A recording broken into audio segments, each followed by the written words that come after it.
Vice chairman हैं, vice chairperson हैं, उनकी पत्नी और उनके जो पति हैं अरुण कुमार महतो, उनकी गोली मारकर हत्या की गई थी। काफ़ी सनसनीखेज और संवेदनशील कांड था, रोसड़ा शहर के अंतर्गत बिल्कुल शहर में ही। और अरुण महतो जो कि उनकी पत्नी वाइस चेयरपर्सन थी, ये लोग पॉलिटिकल क्लाउड था इनका, ये लगातार राजनीतिक रूप से सक्रिय थे नगर परिषद क्षेत्र में। उनकी हत्या कुछ अज्ञात अपराधियों ने कर दी थी 7 तारीख को।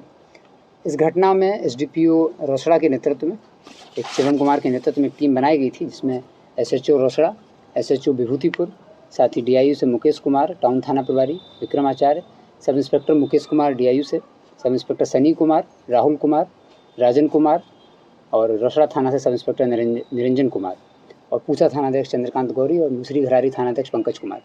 इन लोगों की ये टीम थी जो लगातार इसमें कार्य कर रही थी। इस टीम ने इस केस का उद्भेदन कर लिया है। आज करीब 8 दिन हुए हैं घटना के बाद। 8 दिन के अंदर इस केस का उद्भेदन हुआ है। 9वें दिन अपराधियों को जेल भेजा जा रहा है। जब इस घटना हुई थी तो एफआईआर में 6 लोगों का नाम लिखवाया गया था और 6 अलग अलग एंगल दिए थे। ये घटना का उद्भेदन एक बड़ी चुनौती थी रोसड़ा पुलिस के लिए, समस्तीपुर पुलिस के लिए। और एसआईटी ने जो नाम दिए गए थे डायरेक्ट उन नाम पर गिरफ्तार नहीं किया था, क्योंकि हम लोग घटना के पीछे का पूरा एंगल जानना चाहते थे। जो भी नाम दिए गए थे उसके पीछे अलग अलग कारण बताया जा रहा था।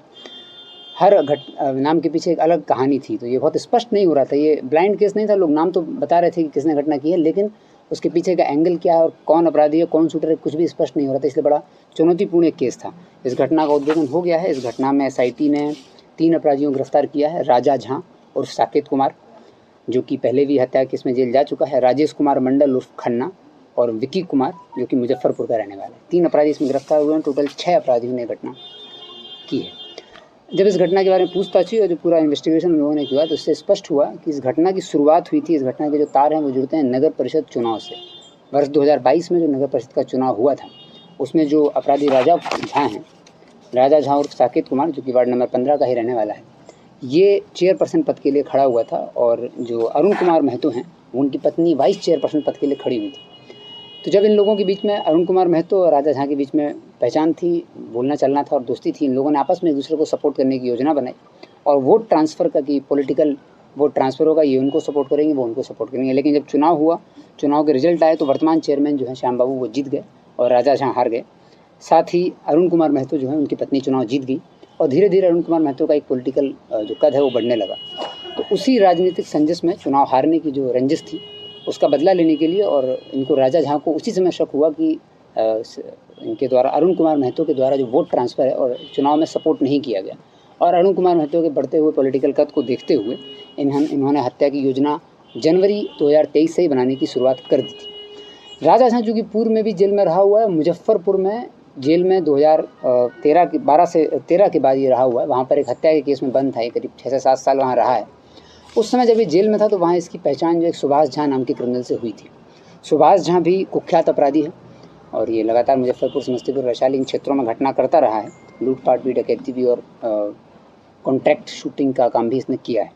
तो जब ये उससे परिचित था, तो जब इसने घटना की योजना बनाई तो अप्रैल माह में सुभाष झा जब यहाँ पर आया राजा झा के पास, तो इन दोनों की दोस्ती हुई और इन लोगों ने बताया कि सुभाष झा ने राजा झा से कुछ काम मांगा और राजा झा को चूँकि ये घटना करानी थी, उसने इस घटना का जो ठेका है वो सुभाष झा को दे दिया।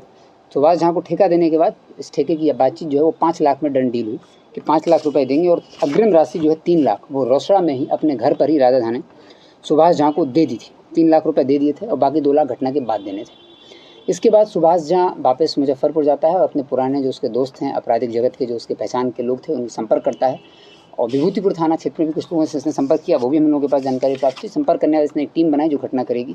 अप्रैल से ही इस घटना की तैयारी चालू हुई। 2-3 बार इन लोगों ने अटेम्प्ट लिया, लेकिन बीच में विभूतिपुर थाना क्षेत्र में ही एक डेयरी फार्म के संचालक के साथ लूटपाट हुई थी। उसमें जो अपराधी गिरफ्तार हुए थे वो सुभाष झा के साथी ही थे, उन्हीं के साथ ये मर्डर करने की योजना थी। लेकिन बीच में ही जून या जुलाई के आसपास ही ये साथी इसके पकड़े गए। जब ये साथी जुलाई में पकड़े गए तो इनकी जो योजना थी मर्डर करने की वो कुछ दिन के लिए पोस्टपोन हो गई, क्योंकि सुभाष झा के जो साथी थे वो पकड़े गए थे। फिर सुभाष झा ने अपने 2 और साथियों से संपर्क किया, एक मोहम्मद अबरार जो कि गरौल थाना का रहने वाला है, वैशाली का, और विक्की कुमार जो कि मिठनपुरा, मुजफ्फरपुर का रहने वाला है। इन दोनों से संपर्क करने के बाद ये फिर इन लोगों का प्लान दोबारा से तैयार हुआ।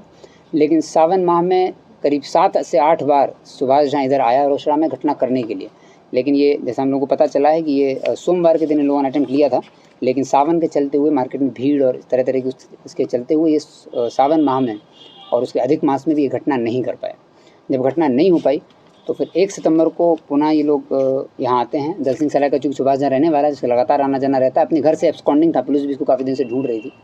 उसके बाद 5 सितंबर को सुभाष जहाँ अपने साथी के साथ दलसिंह सराय पहुँचता है और घटना करने की पूरी जो प्लानिंग थी वो 7 सितंबर की डेट रखी जाती है। 5 सितंबर को रात में दलसिंह सराय में ये गैराज में अपने मित्रों के साथ रुका था और 6 सितंबर को सुबह ये लोग यहाँ पहुँचे रोसड़ा में। पहुँचने के बाद एक दुकान पे इन लोगों ने चाय वगैरह पी है और उसके बाद सुभाष जहाँ लोकल से चूँकि परिचित था, वो राजा से मिलने आता जाता रहता था, तो उसने एक लॉज ढूंढी। तो एक आदित्य ठाकुर की लॉज है, जिस लॉज में इन लोगों ने लॉज वालों को बेवकूफ़ बनाया कि हम 3 पढ़ने वाले लड़के हैं और हमको अगले 1500 रुपये की उनकी बात हुई लॉज में एक कमरा लेने की, कि हमको महीना भर कमरा लेना। लॉज वाले ने भी, जो हम लोग बार बार कहते रहते हैं कि किसी भी आदमी को आप कमरा दें तो आधार कार्ड, आइडेंटिटी कार्ड ले लें, उनने भी बहकावे में आकर के आधार कार्ड, आइडेंटिटी कार्ड वगैरह नहीं लिया और उनको सिर्फ रूम में रहने के लिए अलाउ कर दिया। तो एक रात ये लोग उस घर में रुके 6 तारीख को ही राजा झा ने अपने एक साथी छोटू को और राजेश कुमार मंडल, राजा झा के दोनों साथी, एक ड्राइवर है उसका और एक उसका साथ में काम करता है, तो इन लोगों को इन्होंने एक बैग दिया था राजा झा ने कि सुभाष को एक बैग डिलीवर। उस बैग में हथियार थे और पैसा भी था। वो बैग और हथियार राजा इनके अरुण कुमार महतो के घर के पास ही कुछ दूरी पर एक मंदिर है, उस चौराहे पर डीलिंग हुई थी बात देने की। वहीं पर छोटू और राजेश कुमार मंडल ने वो बैग दे दिया, जिसको हम लोगों ने CCTV फुटेज में भी देखा है। वहाँ वो बैग दे दिया। बैग देने के बाद ये अपराधी वो हथियार लेकर के जिस लॉज में रुके थे उस लॉज में चले गए। रात भर इन लोगों ने उस लॉज में स्टे किया। स्टे करने के बाद चूँकि ये लोग रेकी पहले से कई बार कर चुके, तो कई बार असफल भी हो चुके थे। सावन मास में तो कई बार इन लोगों ने बताया पूछताछ में कि सावन मास में 3 से 4 बार ये लोग आए और असफल हो गए। उसके बाद 7 तारीख की सुबह